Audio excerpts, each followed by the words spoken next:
Hi class, my name is Kenneth, and for my paper, I'm going to be writing about Girlboss Feminism. So I'm sure you guys have heard the term girlboss. It was actually coined by Sophia Amoroso. She's the former CEO of Nasty Gal, and she released a book called Girlboss. And it's her memoir recounting her rise to success from starting her own business. And but it didn't really start with that book. Many credit the movement to having started with Sheryl Sandberg, who is the COO of Facebook, and her book Lean In, wherein she discusses many of the issues that women face in corporate environments and rising in the ranks. So, Girl Boss was a very noble idea. It did gain a lot of traction on social media. It sparked a lot of merchandise. It inspired many women. And at its core, the idea was to take a lot of that power away from men that they never gave to women in business.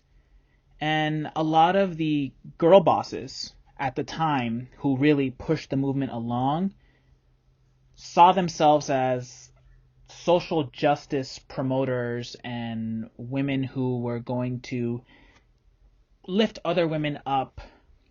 And I did want to mention a few of the girl bosses who were really responsible for this, like Rachel Hollis, who's written her own book, Sophia Amoroso and Sheryl Sandberg, I mentioned in the prior slide. Audrey Gelman and Steph Curry are two other women who also are considered girl bosses for starting their own business. So Girlboss became popular amongst the millennial generation specifically, and that was really at the height of it, right before it lost a lot of popularity. But you would see a lot of hashtag Girlboss Grindset, hashtag Rise and Grind. Essentially, it really played into the hustle culture movement that was it's still really prevalent in social media. And honestly, Girlboss influenced a lot of focus on justice, social justice movements, and a more politically conscious consumer that they were targeting. And that is why they co-opted a lot of the Girlboss aesthetics. So I'm sure many of you are thinking, okay, I mean, all this sounds good. There should be more women in business. There should be more women CEOs. What's the problem here, right? Well, that is where we are headed. So let's first start with the word girl boss. In essence, it is two words put together, girl and boss. And really, when we think about it, why are we prefacing boss with girl? Why aren't we prefacing it with woman? Or why are we even prefacing it at all? It could just be boss. Well, this may involve some internalized sexism that gets placed on women, especially women who get more power and who get older. They are often seen as less likable, especially in comparison to men in similar positions and ages.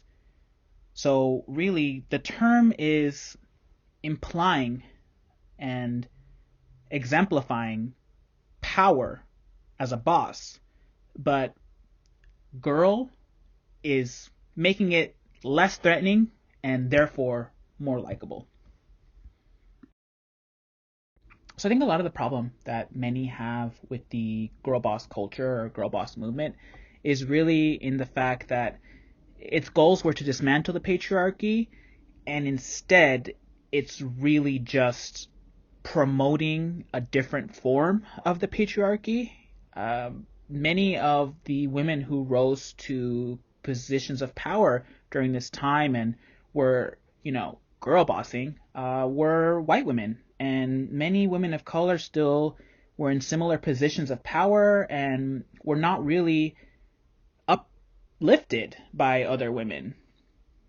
And this is because the girl boss movement promotes a lot of the same behaviors that lend itself to the patriarchy and enforce capitalism.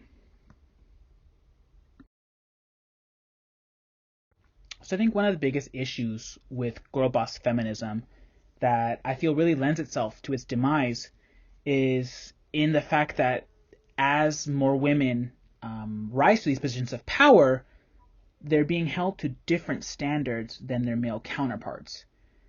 A lot of it has to do with the fact that girl boss feminism was seen as a social justice movement, and it really contradicts with a lot of the allegations that are emerging from these women-owned businesses. And because of that, it really just stopped the traction that was happening with this movement. So at this point, Girl Boss and the Girl Boss movement has really lost its charm, though, as you can tell, popular culture is behind with social media, as many of these Girl Boss tropes are still seen in a lot of the popular movies that are being released recently. But really, it has become a joke online at this point, sparking a meme, the Girl Boss Gaslight Gatekeep meme. And that whole meme is really referring to a lot of the unfair business practices that a lot of the famous CEOs have been doing in order to maintain their levels of power that they've achieved.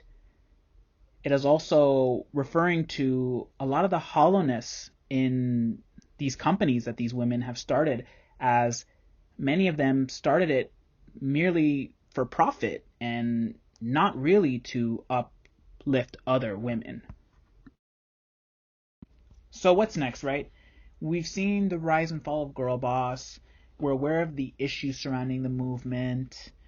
We can see through its capitalist agenda. So we know what to avoid now, right? Not quite. In social media, there's an emerging trend known as that girl, and it bears resemblance to the girl boss movement in a lot of the same behaviors and mentality that it promotes, which is waking up extremely early, individualistic aspirations for bettering oneself, taking aesthetically pleasing photos, eating healthy, being productive, and it all plays into this hustle culture that Girl Boss was very much a part of, and this 24/7 capitalistic lifestyle where the grind just doesn't stop. So, really, has Girl Boss gone, or has it just merely shifted in name and focus?